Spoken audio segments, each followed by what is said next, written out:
যখন তুমি নিজের রক্তের মানুষের দ্বারা কষ্ট পাবে, তখন তুমি একবার নবী ইউসুফ আলাইহিস সালামের কথা মনে করো। তিনি কিভাবে নিজের ভাইয়ের দ্বারা প্রতারিত হয়েছিল।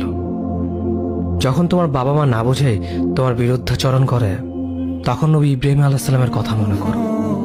তার বাবা তাকে আগুনে নিক্ষেপ করায় ভূমিকা রেখেছিল।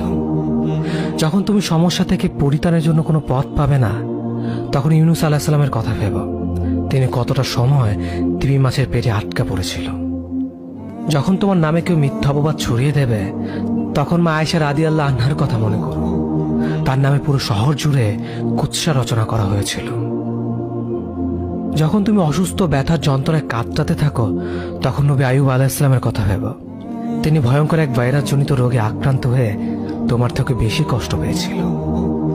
যখন তুমি দিনের কোনো বিধান নীতিতে যুক্তি খুঁজে পাও না, তখন নবী নূহ আলাইহিস সালামের কথা ভেবো। তিনি কোনো প্রশ্ন ছাড়াই মরুভূমিতে নৌকা তৈরি করেছিল।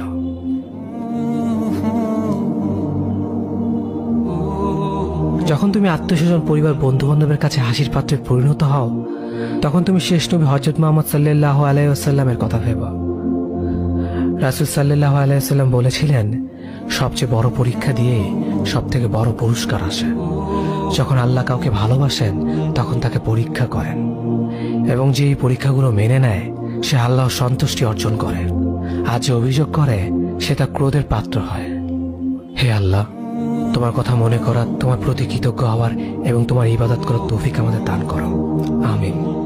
যেভাবে তুমি সন্তুষ্ট হও, সেভাবেই আমাদের পরিচালিত করো।